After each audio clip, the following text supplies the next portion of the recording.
सो दोस्तों, आप लोगों के बोलने पर आज हम क्विज़ नंबर 1 लेकर के आए हैं और हम टॉपिक करेंगे आज एसपीटी एक्ट, जो बहुत इंपॉर्टेंट है जीपीएससी में। टोटल 5 से 6 क्वेश्चन एसपीटी एक्ट से आता है।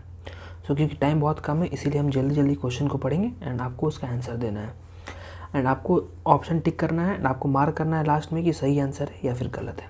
सो चलिए क्वेश्चन नंबर 1 से स्टार्ट करते हैं। सबसे पहला क्वेश्चन है, एसपीटी एक्ट 1949 कब इफेक्ट में आया? ये दो बहुत इंपॉर्टेंट चीज़ है। पहला चीज़ है इफेक्ट और दूसरा है गवर्नर एसेंट। ठीक है, तो इसका आंसर क्या हो जाएगा? इसका आंसर हो जाएगा 1 नवंबर 1949।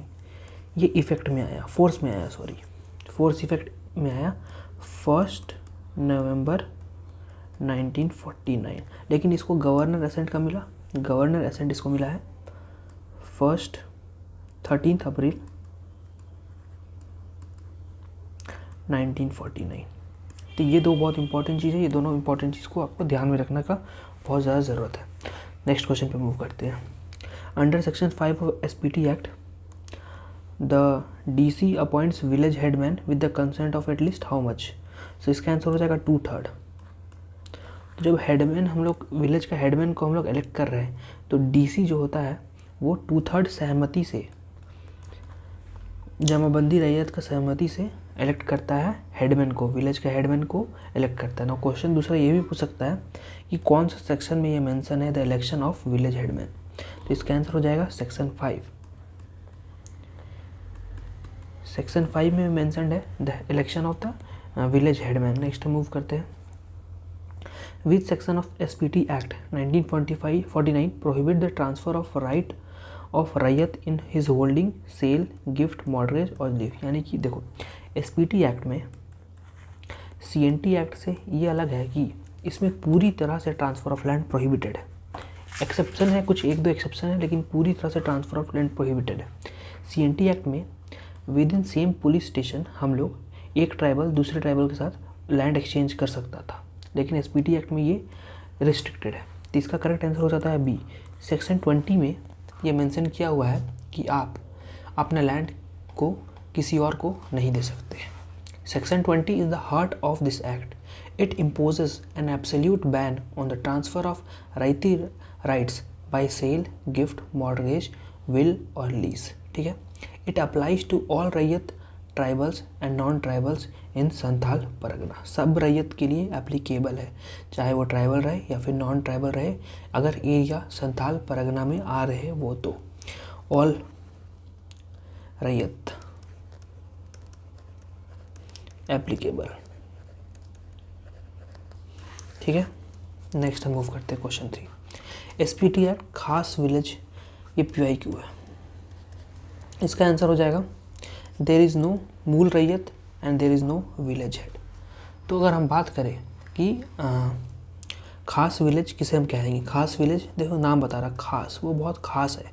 क्यों खास है? उसमें ना ही कोई मूल रैयत है, ना ही कोई विलेज हेडमैन है। तो जो टैक्स कलेक्ट करता है वो डायरेक्ट लैंडलॉर्ड कलेक्ट करता है या फिर डायरेक्ट वो जो स्टेट गवर्नमेंट है वो टैक्स कलेक्ट करेगा खास विलेज से। ठीक है, नेक्स्ट हम बोलते हैं क्वेश्चन नंबर 5 पे।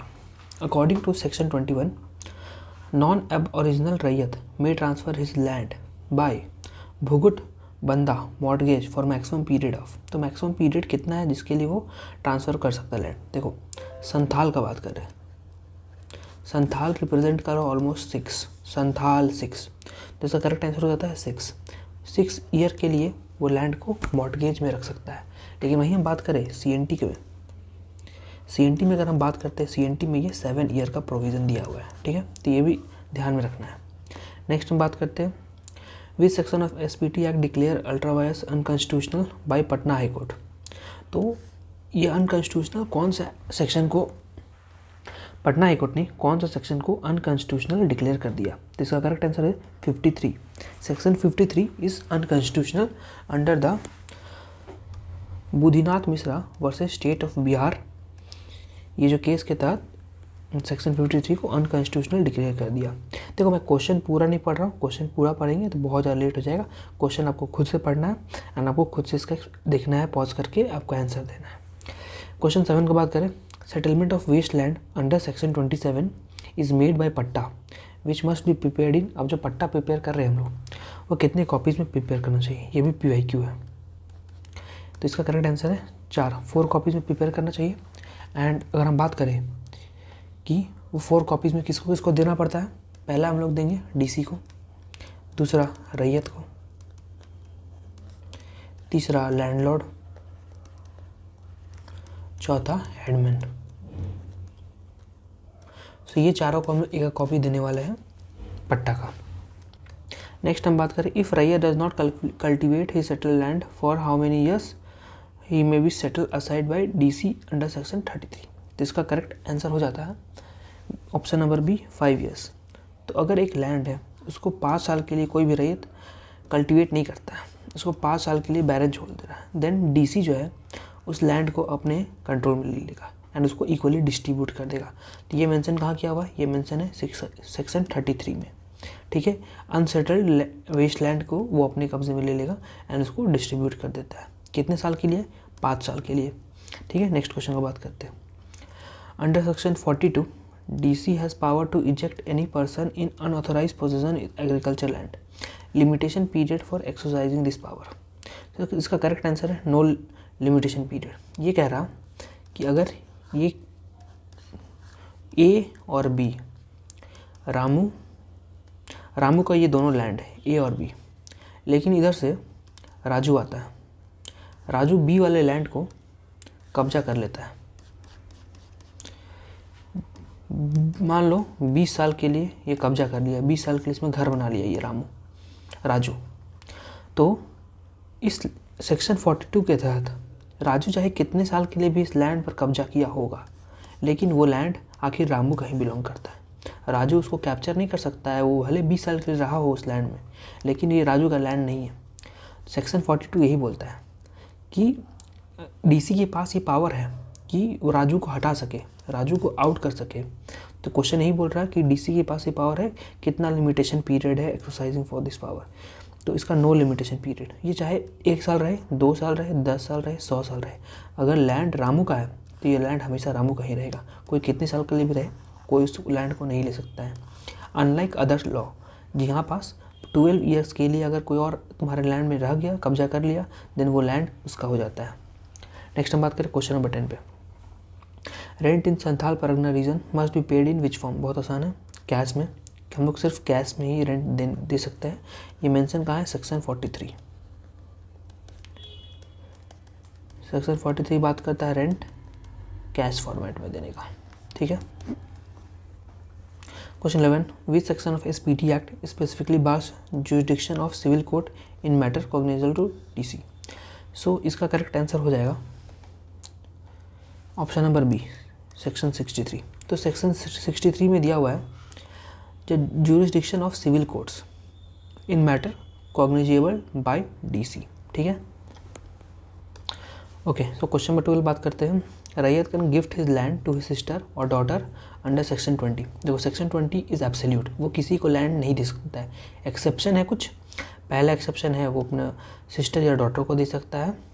तो वही बात कर रहा कि विथ ओनली परमिशन ऑफ, किसका परमिशन लेना होगा, तो परमिशन बेसिक सी बात है, परमिशन हम लोग DC का लेंगे।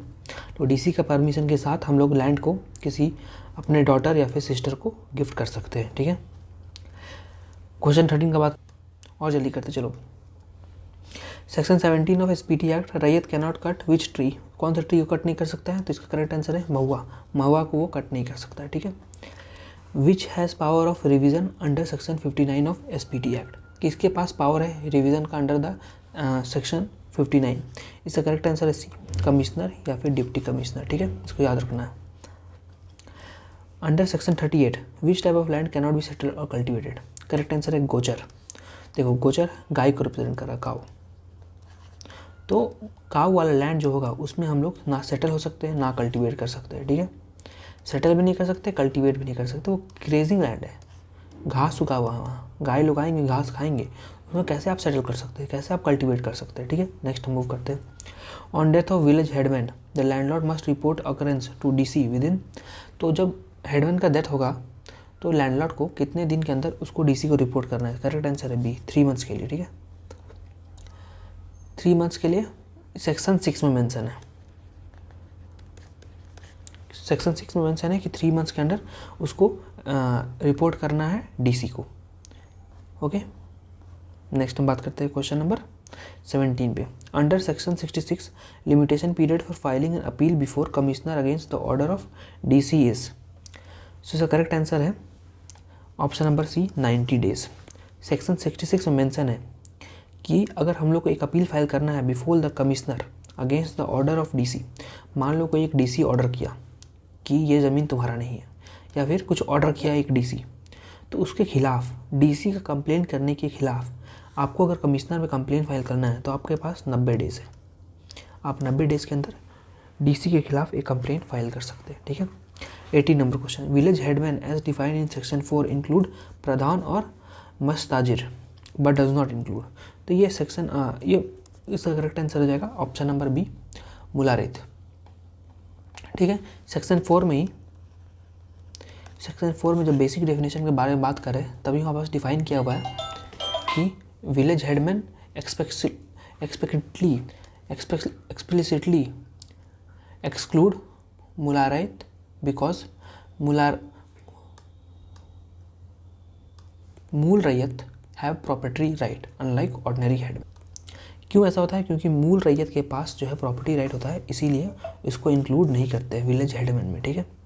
19 की बात करें, exchange of raiyati land is permitted only between, अगर देखो रैयती लैंड का हम लोग एक्सचेंज करने की बात करें तो सेक्शन 23 में इस एक्सचेंज का प्रोविज़न दिया हुआ है।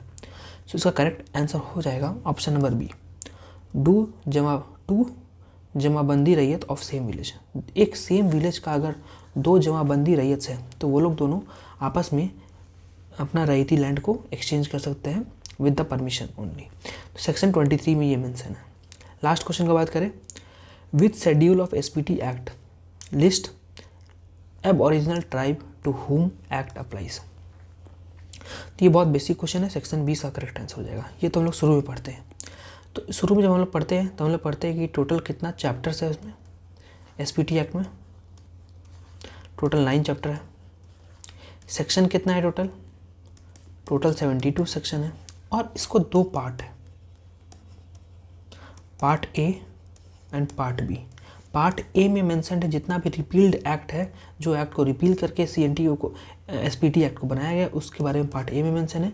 एंड पार्ट बी में मेंशन है एब ओरिजिनल ट्राइब्स के बारे में, जिसके लिए एक्ट अप्लाई होता है। तो ये क्विज था एसपीटी एक्ट के लिए।